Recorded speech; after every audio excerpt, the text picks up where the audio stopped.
குறுக்கே போனால் உண்மையிலேயே கெட்டது நடக்குமா? வாங்க பார்க்கலாம்.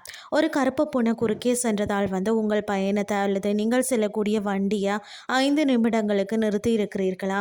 இந்த பழமையான நம்பிக்கை இன்றும் கோடிக்கணக்கான மக்களின் அன்றாட முடிவுகளை பாதிக்கிறதுன்னு தான் சொல்லணும். ஒரு பூனை குறுக்கே போனால் உண்மையிலேயே கெட்டது நடக்குமா?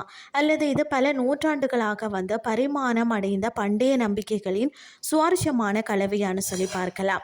கருப்பு பூனைகள் துரதிர்ஷ்டத்தை கொண்டு வரும் என்ற நம்பிக்கை இந்தியாவுக்கு மட்டுமே சொந்தமானதல்ல. இது மத்திய கால ஐரோப்பாவில் தொடங்கியது. அங்கு கருப்பு பூனைகள் சூனியக்காரிகள், மந்திரமற்றது, பிசாசுடன் தொடர்பு பட்டது. இரவில் யாரும் கவனிக்காமல் நடமாட சூனியக்காரிகள் கருப்பு பூனைகளாக உருமாற முடியும் என்று மக்கள் நம்பினார்களாம்.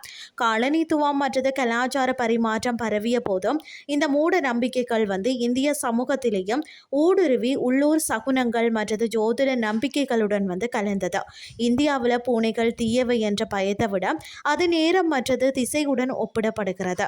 பண்டைய இந்து ஜோதிடத்தின் படி பார்த்தீங்கன்னா, ஒரு பூனை பயணத்தின் நடுவில் உங்கள் பாதையை கடப்பது ஒரு தடையாக கருதப்பட்டது.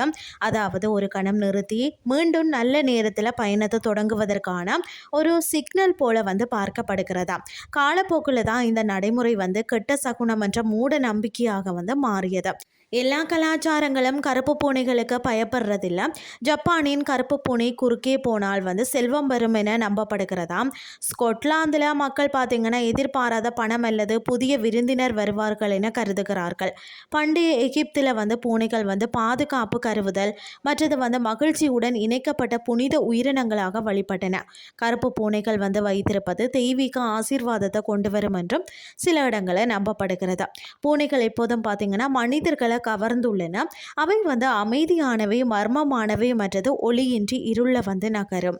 நீங்கள் எங்கு இருக்கிறீர்களோ அதை பொறுத்து ஒரே பூனை அதிர்ஷ்டத்தையும் அன்பையும் அல்லது இழப்பையும் கொண்டு வர முடியுமா? ஒரு பூனை சாலையை கடந்த பிறகு ஏதாவது கெட்டது நடந்தால் மக்கள் இரண்டையும் இணைத்து இந்த கட்டுக்கதையை வலுப்படுத்துகிறார்கள்.